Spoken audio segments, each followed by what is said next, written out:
Mario and Luigi Brothership is a game about bonds, about connection, that does its very best to make sure that its connection with the player is shattered at one point or another. Be it through incredible tedium, an uninspired story, or characters that talk loads but don't have much to say, the game refused to let me get immersed even at its best points, immediately undercutting every step in the right direction by holding my hand in a stranglehold. So the adventure is not without potential, but it squanders it at many, many points. Let's break it down. The game is filled to the brim with dialogue, but this isn't really the main issue. The previous Mario and Luigi games were definitely prone to chatting your ear off too. It could get a bit too tutorial happy and chatty, so that part isn't anything new. The strength of the dialogue could be found in its charm, wit, and humor. It had an assortment of strange, quirky characters with their own strange ways of expressing themselves, while still feeling like it fit the Mario vibe. To be blunt, Brothership has none of this. Humor is subjective, but I can still appreciate a witty remark or joke, even if it never makes me laugh. Characters can lack depth, but still be charming in their appearances and execution. Brothership showers you in characters that lack both charm and wit for the most part.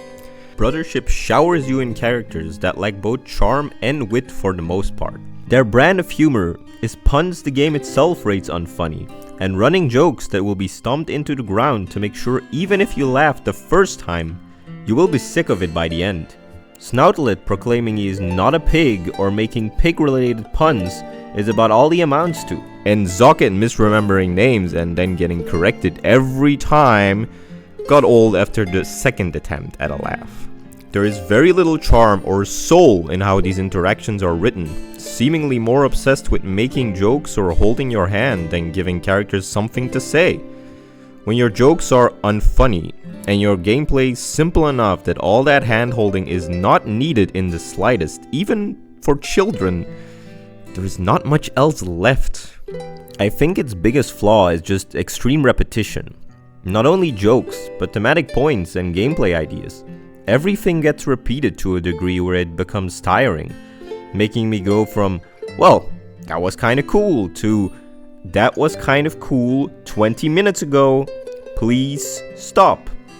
The game has ideas, then repeats said ideas too many times, always losing my engagement and the initial impact in the process. The Glitch Mushroom Kingdom sequence is the best example of a great idea that actually surprised me, then just drags on until the novelty has worn off and the repetition already sets in because they make you do the same sequence one too many times. It starts off cool with you randomly being transported into the Mushroom Kingdom in the final boss area. Like you think, oh, we're coming up on the final boss. No, you get teleported to the Mushroom Kingdom. You don't really know why or what's going on. It's clear that something's off. And then, oh, the Toads and Princess Peach just pop up and they greet you and they're like, oh, you saved Concordia, you did it. Go into the castle and let's eat a cake or whatever. And then you go into the castle and you just pop up in front of the Mushroom Kingdom again, and everybody is very oddly happy. And you know, you just the music also starts getting a little glitchy. There's like a discordant chord put in there to really sell that, oh, it's the Mushroom Kingdom, but it's not the Mushroom Kingdom exactly. What is going on here? And then like 10 minutes later or something, it doesn't take that long for one of the Toads to start glitching and for you to hit a block that clearly doesn't belong there, and something pops out, and it's just very obvious that, oh, okay, the final boss is just tricking you. And then they have this admittedly cool mechanic where the platforms are invisible and you have to use Lakito's camera to make them, like, to see them. So you have to look on the camera to see what platforms are there, and then you just do it. But that isn't exactly very engaging gameplay. Like, it's platforming with very little else to it in the same area. So you go through this area like multiple times. They make you do very similar platforming puzzles where you just stand on a moving thing and wait, or you have to jump on these platforms, and then Luigi has to jump on a platform, and you make your way forward that way.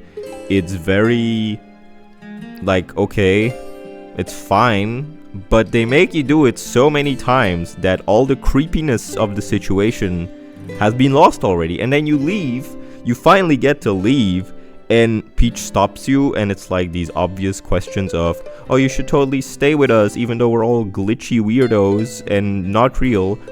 And so you have to say no, and it's kind of creepy. You know, the way that Peach laughs is probably the creepiest thing about it. But I was just like, shut up, Peach, let me go. It has been half an hour that I've just been jumping on platforms, chasing Reclusa for no reason, other than, oh, the game was like, we should have more of these. We should just do the same thing 5 times, instead of just letting the scene be creepy and then you move on, because it's so obvious that it's glitched that we should just go. Kind of a tangent, but the fact that Reclusa is all about, oh, it should be lonely, you know, like loneliness is the best. Everyone should just care for themselves. And then when they are like, oh, what would your perfect dream world be like? They just make it so that all the people are very creepily nice to you. Like even your arch enemy is just nice to you now. It's like that isn't really loneliness, right? Like there's like suddenly you have a bunch of friends. They're all fake. They're all glitchy little illusions. But if that is whatever happens when you get one of those flowers on your head, it's like where is the lonely part? It's creepy, yes, but if Mario and Luigi can just bonk their way out, why can't those other plugs? Are they that easily fooled? I don't know. It's like they could have done a lot more cool things with it, I think. Like it's cool that it's a little creepy and we're not used to that in Mario, but at that point in the game, final dungeon, I've already gone through too much of game, which we will go into. And then you drag it out more in an already rather long-winded dungeon. It kind of lost the impact, even though the initial idea was pretty cool, like creepy Mushroom Kingdom with glitchy little toads and creepy Peach.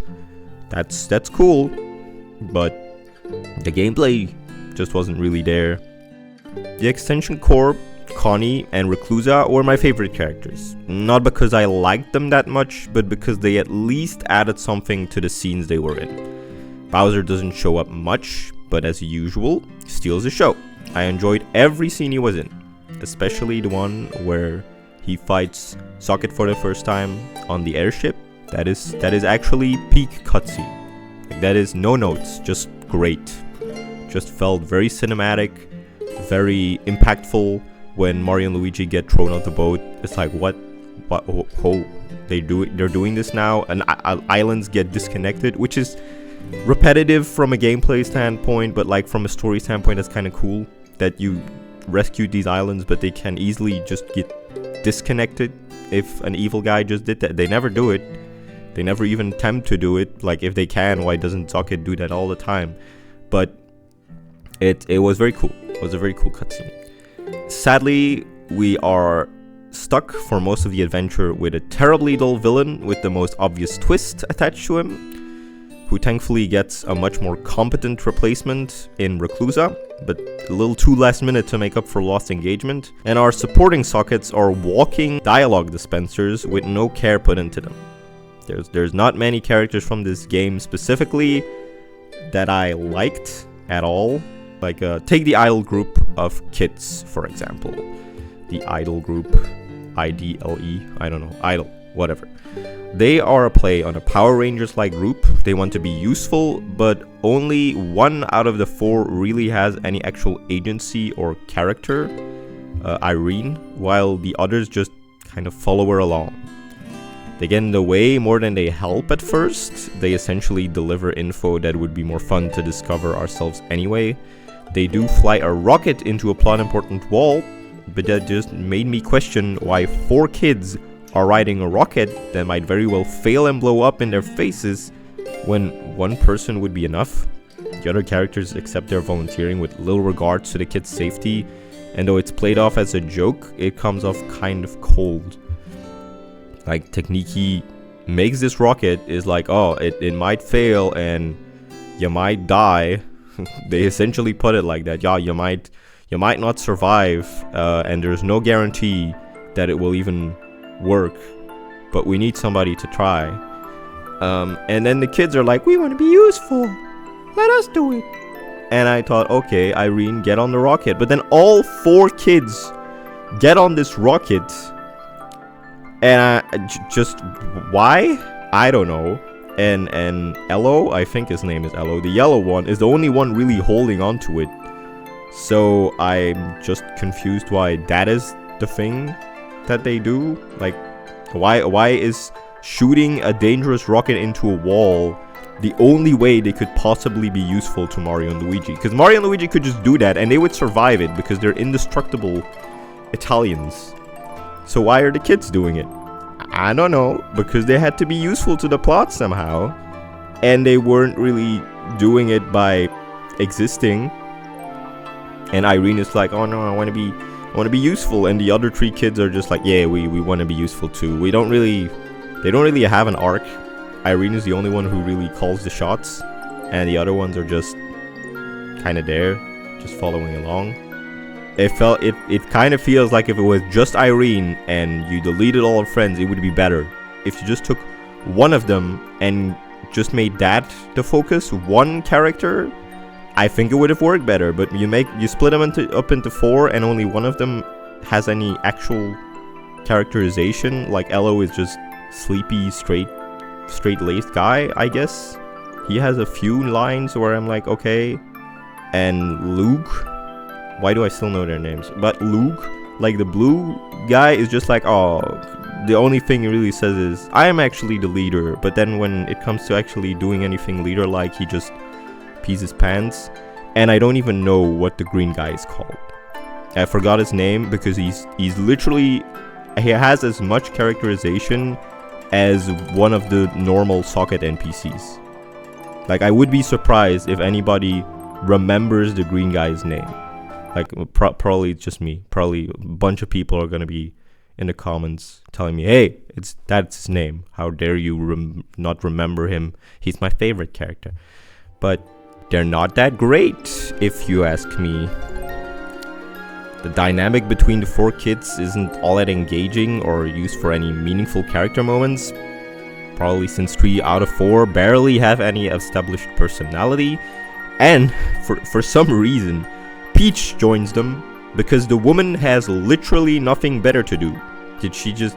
Okay, Peach, Starlo, and Irene are supposed to be close friends by the end of the adventure, or Irene is learning a lot from Peach, but I couldn't tell you what she's learning or why they are friends besides existing within 5 meters of each other.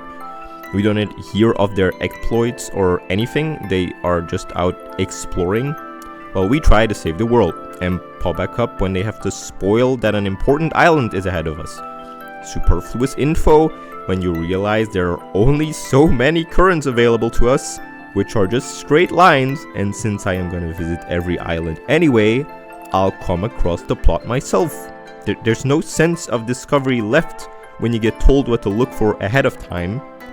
How do they even know when they're just out exploring? They never do anything. They come back to the ship and go, hey, Mario and Luigi, there's an important island up ahead where we need your help. Why do that? Why spoil what's gonna happen there? It's like not important spoilers, but it's like, if you just leave that out and I come on an island and I have no idea what's happening there, I would be more interested in exploring it. Then it's like, oh, this is the island they told me about. This is where I have to go. This is where I have to do the plot. The couple was fine at first. Chilliam and Bernadette are like great names. They are the only puns where I genuinely love them. Chilliam and Bernadette, like fire eyes puns, they just work really well as puns. But their sudden wedding ends a deep-rooted feud between 2 peoples almost overnight.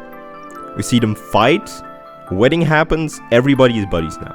If it was going to be resolved this quickly, why even set the feud up to begin with? Brothership's focus on the theme of connection is kinda hollow. They go from I cannot stand to see your face because you are blue or red to I'm kind of fine with you because this other person that we respect a lot has married somebody of your people. They're all fine now. Like Chilliam and Bernadette aren't even that well developed as lovers. They just fawn over each other and that's it.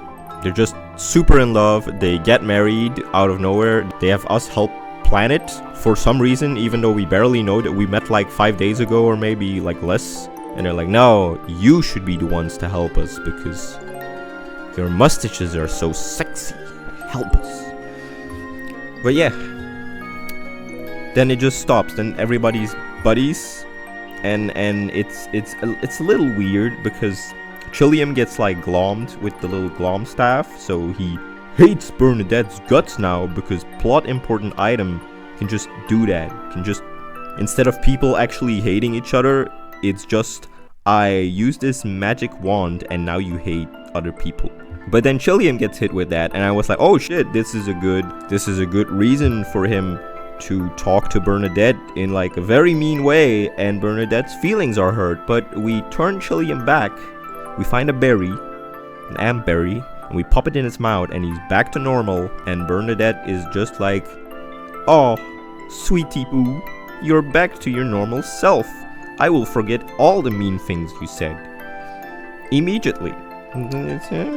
Okay. What was the point of giving that to him then? If they're gonna have a conflict and then the conflict is resolved just by, that wasn't the real him. There's no point. Brothership doesn't really want to have actual character conflicts. It just kind of has the idea of, oh, this is a conflict between characters. They do not talk it out. They do not really get closer together from it. They just pop a berry in your mouth and you're fine. The people don't have to like come to an understanding. No, they have a wedding and then the wedding makes it like, oh, everybody loves each other now, even though they hated each other for literal centuries. Now they're fine. It's a little shallow, but it's not the worst thing. I often saw world building brought up as a strength of this game's new world and story, but I have to ask, what world building? Take the job of being a botanist, for example. Connie and Cosette go on and on about being a good botanist. We have no idea what they even do besides spraying the lighthouse, because Connie and Cosette do nothing in the story. Mario and Luigi do all the hard work, and Connie is just a girl with a magic watering can. So when she's not using the magic watering can for one of those big lighthouses, what is her job? How does she maintain these lighthouses? Because Mario could just grab that can and spray that water and it would be fine. He can jump pretty high. He can fucking spray that shit. Why? What do they do? I remember that there was some optional dialogue from a Grandpa Turnip that says that she waters the plants on the ship, but that's just what a normal botanist does. It's just like, if you can just, I can take care of plants too by spraying water on them. So she never really talks about any love for plants either. She just talks about how much she misses Cosette and how her entire personality is based around Cosette.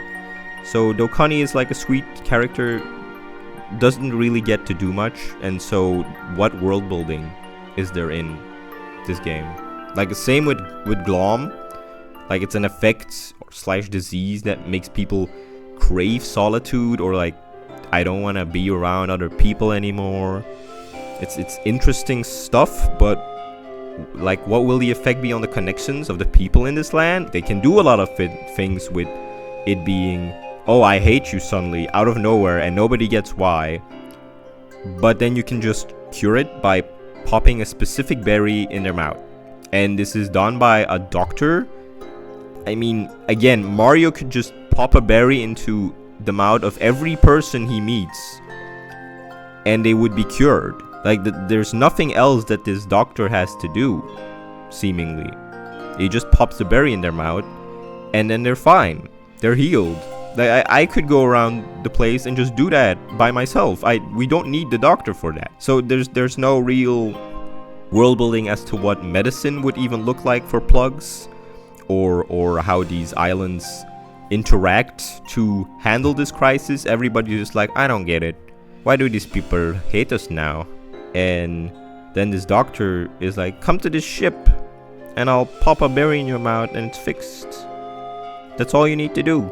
There's never a side quest that takes advantage of the concept, and the story also just has it as literally just, okay, we use our magic wand and you're a hater now. What world building besides the basics of socket people, which is kind of cool, and socket contraptions like the plugs, which it's cool, but it really grows incredibly stale after seeing them for hours upon hours. Plus, the socket people just aren't exactly that great of a design. That's more of a personal thing and something the game should have done better. But I remember the complaints about how many toads we had, and if you just replace the toads with tin or fat sockets, and that's all of them, and they have like different clothes, I suppose, then it's not that different. Everything's just a socket now instead of a toad, and it's okay. It's like something new, so I appreciate it. Still gets very stale, and the writing does not make up for it. I do not need grand narratives or chilling, deep character moments in my Mario RPG, but if you want to sell me on connection, you have to show me why these characters are connected in the first place. The funny thing is that Brothership's characters feel like they got more focus than the characters in past Mario Luigi games, with even like flashback sequences to flesh out their backstory. They're with you for most of the adventure, yet they still fail to do or say anything meaningful or endearing, where more screen time won't save them. Chilliam and Bernadette's love never gets challenged, and we meet them when they're already head over heels for each other. Connie and Cosette barely get to interact, even though they're supposedly very close. Cosette comes back immediately, says to herself, oh, it's my fault, I should immediately go fix it. Fails so horribly that she achieves nothing, and Connie and Cosette are just fine. Oh, you're my mentor, I love you. Oh, you're my little student, I love you. We don't even know what Cosette teaches Connie except for be kind to others, help the planet, care for tree. There's not much there, even though it feels like the game thinks there's a lot there, because they keep pointing back like, oh, Connie really wants to find Cosette and then everything will be fine. It's super obvious that Cosette is Socket. I knew it like hours upon hours in advance. It was just so obvious, and I thought they were gonna do something interesting with the fact that Cosette was brainwashed and that she feels guilty, but no, she just goes off on her own and achieves nothing. So big deal. The extension core have a running joke constantly interrupting Shun, and they have no real camaraderie between them, so there's no real connection between the three. It's like they kind of dislike each other, seemingly. Like they never let Shun speak for so long in the game, and then right like in the scene where we're supposed to be getting told, oh yeah, these guys have a very strong connection, so we can power up our magic water can, and they keep interrupting Shun and don't let him speak a single time until he literally forces himself to speak over them. I don't know, if you literally can't get a word in edgewise, usually, I don't know what kind of connection that is. Like, it just kind of feels like, no, these guys aren't friends. They're just like colleagues who happen to do evil together and then suddenly become good. At the end, they just have a change of heart and they act like it's very normal. Like, oh, you know, now we're gonna do good because why not? It's like, why were you doing bad to begin with? If doing good is this easy, I don't know. It's very, I like the extension core. They're funny, but connection wise, don't believe at all. Buddy and Bowser Jr. are like probably the best example of a friendship that is just told to you. It's never shown. They have very little scenes, except like one where I guess Buddy comes to get you to help out. But there's very little scenes where we get shown why Buddy and Bowser Jr. are even friends. We get a flashback where we just see, oh, they went through a lot of adventures together. Bowser Jr. arrived in this world and he met Buddy, and they're buddies now. Haha, buddy. But they never really have any touching scenes together. They just talk a lot about being friends, and then Bowser Jr. talks about, no, you're not my friend anymore because you helped Mario. And then they go back and forth between, oh, you're my friend, oh, you're not my friend. It's as repetitious as the game itself, and it doesn't really work. I didn't really feel like their friendship had any depth or even existed. It was just the game telling me like, yeah, these guys are friends. Even their farewell scene was kind of just okay. If they had for example, they have a scene where Buddy gets glommed as they are on the cusp of fixing the friendship, and so Buddy says, frick off, Bowser Jr., I hate your guts. And it doesn't really feel interesting at all because it's just a glom making him say that. And it's so obvious that he gets glommed, you know, because they glow this red glow all around them. So it's kind of like, oh, at this point in the story, everybody knows what glom does. Everybody is aware of it. You can literally just cure it by grabbing an emberry and popping it into Buddy's mouth. So there's very little reason for us to not just do that, but instead we just watch as Bowser Jr. and Buddy get into another fight about nothing, and they make up by just saying, we're friends, right? And then you go, alright, let's shake hands. Just a lot of the same thing. There's no chemistry between any of the characters to sell me on the fact that they are even friends or care for each other, besides the game assuring me that they are very close. Like Peach and Irene, who are also a great example of, they're both pink and Irene looks up to Peach, so they're friends. But I have not seen a single scene, except maybe the girl talk scene, which was nice. There's a few side quest scenes that are good. In such a long game, one scene is kind of just a drop of water in the barrel. But I still don't really get why Peach went along with them. I don't get what they were up to for most of the time. I don't really get why Irene, Starlo, and Peach are friends at all.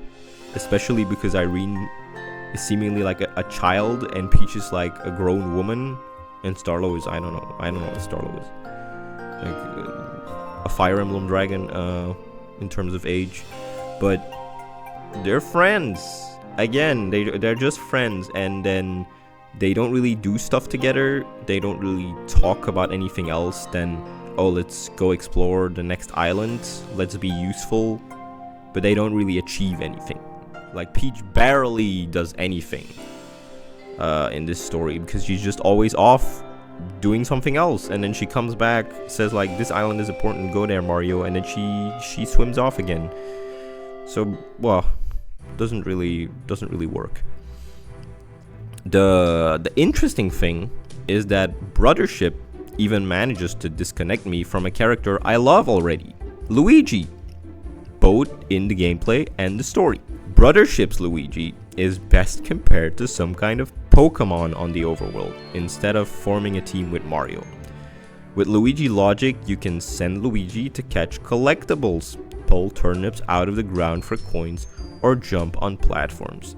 He follows you automatically now. He jumps by himself, and you only have direct control over him if Mario is gone. Though his gimmick decidedly does something new with the series, it means Luigi becomes a complete afterthought on the overworld besides ordering him around to do stuff. And since he messes up quite often, it goes from an afterthought to an annoyance. Luigi doesn't feel like a member of a two-man team, he feels like a pet.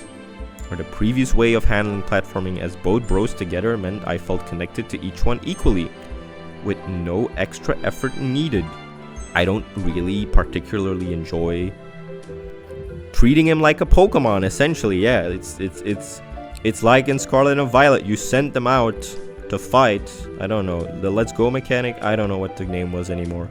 But in Scarlet and Violet, you send out your Pokemon to auto battle, and Luigi essentially feels like that. You send him to auto pluck turnips, you send him to auto this or auto that, and he becomes an AI companion, presses a button for you when needed, and that's about it. It doesn't really lead to gimmicks that were impossible before in the series, because they separated Mario and Luigi sometimes in the same way. Even though they were linked together, they could still be separated, and it wasn't that hard to make puzzles around that. And here you just take away control. You make Luigi uncontrollable unless he is literally the only playable character in the vicinity, and that's kind of lame. That makes me not feel like Luigi is really part of the team at all.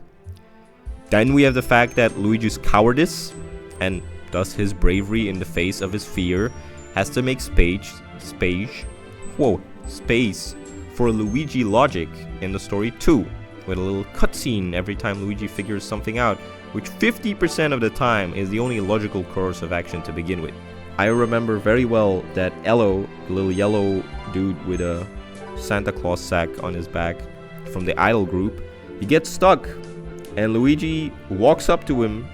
He has a little Luigi logic cutscene where he thinks very hard with his boing, and then he pushes him out of the hole. He had to think about that. He had to get a special cutscene to think, hey, this guy is stuck in a hole. Maybe if I push him, he'll go out of the hole. Luigi, that just makes you look very dumb instead of smart. Luigi logic, more like Luigi dumbass. It's just not very effective. Sometimes he has creative solutions that are just, you know, Mario enough that they work. Like, oh, let's spin so fast we become a UFO, and then we can suck up iron plates to not get hit by the lava.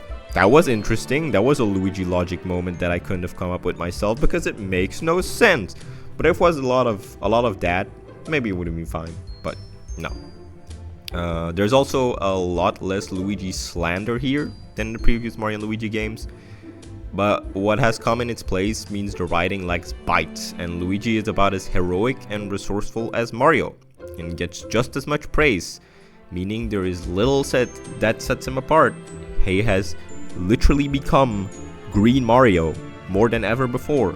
He might stutter and look scared here and there, but Luigi leaps into danger with little hesitation, with only his clumsiness seeing somewhat of a development in how his landings get more confident, and thus sadly less comical, which was one of the only parts of the game that I genuinely found rather funny and charming, where he lands on the island and Mario just lands perfectly, but Luigi fails quite a few times, lands in the water, lands in a tree, but then he stops doing that and he just starts landing perfectly too, which is good character development for him, I guess, but it also means that it's not as funny anymore.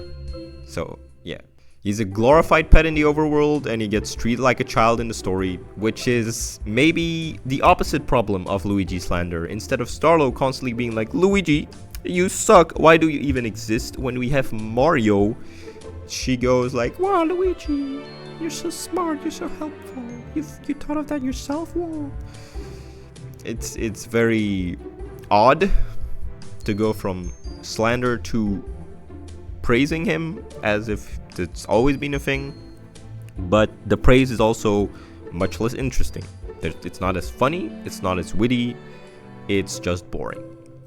Even if Luigi really deserves it. He deserves the praise because he's a good boy. The overworld. To cut a long story short, the puzzles Brothership brings to the table are all painfully simple, and since half of them are often done by an AI-controlled Luigi, you sometimes literally only do half the puzzle. For example, jumping from platform to platform, some only for Luigi, some only for Mario. Since Luigi jumps by himself, when a platform appears for him, I just stare and wait until it's my turn to play again. Similar situation with numerical switches on the ground you have to stand on, where it's more about outrunning Luigi than working alongside him. It is, as I said, more like managing a pet than actual teamwork. The islands themselves look nice, but are very uninspired in their visual design, bar maybe 2 or 3 exceptions, like Merry-Go Island. I'm pretty surprised I remembered Merry-Go Island as a name, but it's the Maze Island, which was a cool concept. I liked the Maze Island, that was cool. The Club Island, the Jellyfish Club Island, was also pretty cool. That was new, that was a new concept, I liked that. I personally didn't mind their size at all. I saw a lot of commentary on it doesn't really feel like an interconnected world anymore, but you know, it makes up for a very disconnected feeling world by just feeling good to go through a small island. You get to the top and the mission is complete. Perfect for knocking out an island and calling it a day. Plus it means all the backtracking was just that little bit less tedious, even there is way too much of it. Little extra annoyances came in the form of enemies having weird hit detection for a first strike. I sometimes phase right through an enemy instead of landing on top of them, which isn't a big issue but does take me out of it, and it happened little too often. If you get too far from Luigi, you will also lose control until Mario walks back towards him, which when the AI messes up can get rather frustrating, but thankfully it only happened to me a handful of times. Which is weird to me, because if there was one thing I thought they would do with AI controlled Luigi, it's that you can get separated over long distances and Luigi will just get back to you. But no, they stop you in your tracks, they play a forced cutscene where you get back together, you know, which kind of defeats the point, but whatever. Puzzles and Luigi logic aside, the overworld was dull, but most of the time fine to traverse. I have a lot of criticisms of it, but it could be a lot worse. It's okay. Before I dive into the combat, which is really good, there is the big elephant in the room that makes the entire whole crumble apart. The insane amounts of padding and repetition. The dialogue is long-winded and hand-holdy, constantly interrupting your flow to point out the obvious. Half the side quests come down to you going to an island, accepting the quest, going to another island to grab a thing, coming back to the previous island, and that is the entire quest. Just wasting your time with loading screens and meaningless backtracking for an unfunny joke that adds nothing most of the time. There's a few that add little backstory bits which are not very interesting, like Irene's mom is a side quest that's fine. There's a few references in side quests that are cute, I guess, but yeah, it could be a lot better with how many of them there are, and since I went for 100%, I did all of them, and 50% if not more of them were trash, so that is a little bit much. The story frequently has you go through islands you already explored multiple times with minimal differences, where by the end of the game you will have to revisit almost every single island in such a shameless attempt at padding out the finale that you'd have to be blind not to see the devs scrambling something together just to extend the runtime. This game could do with cutting away 10 to 15 hours of content, and its pacing would be entirely better for it. So, a lot of negatives. The writing being soulless, the overworld being rather dull, puzzles unsatisfying. So thank God, the combat kind of turns almost every flaw on its head. It is extremely slow to start, because you have only jump for way too long. But once you have your bros attacks, and you have your hammers to deal some damage, and the battle plugs get introduced, it is a lot of fun. The returning bros attacks are great fun, as are the new ones, and they all feel satisfying to pull off. I didn't really have many complaints about the bros attacks, they all feel pretty good. They should just unlock a little faster. Where the enemies lack in variety, they did give me a run for my money when it comes to dodging. There's subtle variations in the same attack, so when you think you've got the timing down, they might surprise you by speeding things up or pulling out a special combined attack with another enemy type. That was a nice idea.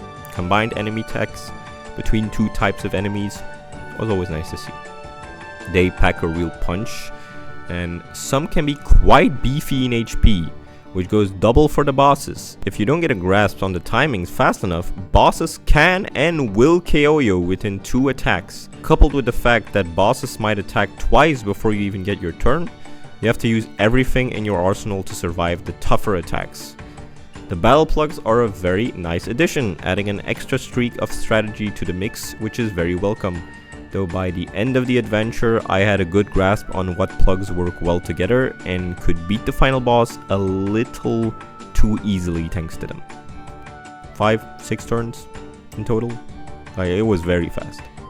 The game lets you just experiment freely with these battle plugs and choose which ones to prioritize making, which is a very welcome contrast to how railroaded the rest of the game is. The difficulty curve is perfect. Tough, but never tough enough that I struggled, and the optional bosses make sure to put you in your place if things get too easy. Luigi logic also works much better in boss battles, with actual creative attacks leading to an advantage in battle, making it really feel like Luigi's time to shine, and not just directing him to go pluck a turnip somewhere. My only grievance was that the game just goes on for too long for the combat to stay fresh forever. Bro's attacks unlock rather slowly. The lack of enemy variety does mean you'll be visually tired of every enemy rather soon, since they're all you will be fighting, and there's little reason to get creative with battle plug combos when you've found your favorites, or just the strongest ones. Even the best part of the game can't escape the bloated runtime. That, and when you jump during counters, there is an odd delay between jumps that might lead to an unfair hit, plus the frame rate drops sometimes make you miss an action command. It rarely happens, but enough that I noticed.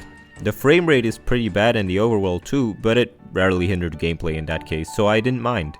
It's a lot of little details, like hitting the A button to start an attack with Luigi, meaning you have to switch to the B button right after selecting the attack, that dampen the combat, but overall it is easily the best part of the game and consistently fun.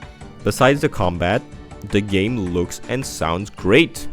The visual style and expressiveness on Mario and Luigi is on point, even if the same didn't really count for the suck it people. The little gibberish blurbs fit perfectly, and one of my favorite visual gags was Luigi's constant failed landings in the earlier parts of the game, proving that they do have it in them to make a decent joke. It turns into quite a spectacle in a few cutscenes too, really showing off that we ain't on a handheld no more, and this is also usually the game at its strongest, when it goes a bit bombastic, when it pulls out all the plugs, if you will. The music is pretty great too, though I must admit none of the tracks were all that memorable. They all blend together a bit too much, but that's a blend of all good stuff. And I am just a sucker for accordion. Just really like the sound of it. Accordion is everywhere in this soundtrack, so that definitely bumps it up a few points.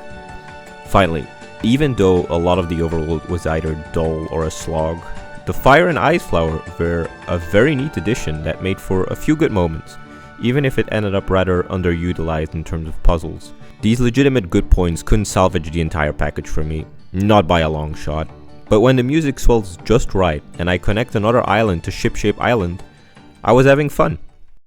I do not need the old Mario and Luigi back, exactly as Alpha Dream did it, but making Luigi AI controlled and padding out your game to Kingdom Come isn't the new breath of fresh air we need. The past games had their own gripes and bits of padded out content, but they felt confident, funny, creative, and most of all, there was a real charm to the world and characters. Even Paper Jam, uninspired as it was still fun to play through, even if it had a nothing story, and everybody was a toad. Brothership just feels hollow. It values wasting your time with padding more than being a good game. It values trying and failing to make you laugh with terrible jokes more than saying anything heartfelt. It tells you to value connections, but it makes no attempts to connect the player to their world or their new characters. The combat is fun, it looks and sounds great, but it vastly overstays its welcome, and that drags the entire experience down. When I sigh in relief at finally reaching the credits, I think that says it all.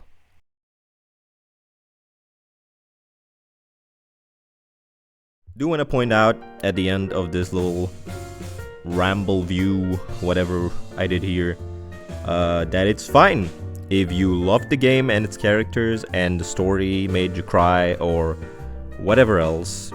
If it worked for you, if you enjoyed yourself, that's what matters.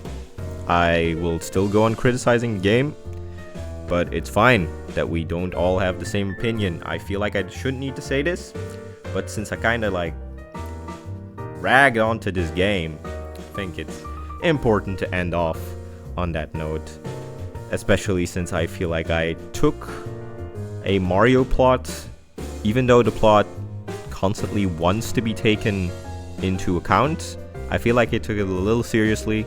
My complaints might be like, oh man, it's a Mario plot, it's not that deep. I get it.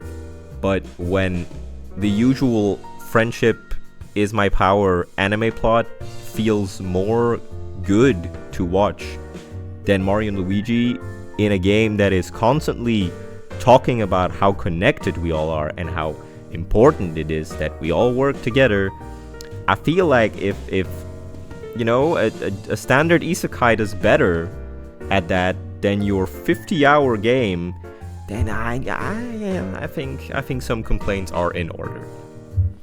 I'm looking forward to the next one. I hope they make a new one. I hope they take the building blocks here, like the visual style and the battle system are both great. They don't need much more than they have already now. So I hope they just take those building blocks, they improve on it, and we'll see. I just want more Mario and Luigi. Even if I didn't like this one, I just want more. Give me more. I like this series a lot. Keep it coming, Nintendo, or Acquire, or whoever's making them. Please. Please don't let our boy Luigi be an AI again in the next one. Please. But yeah. Wahoo.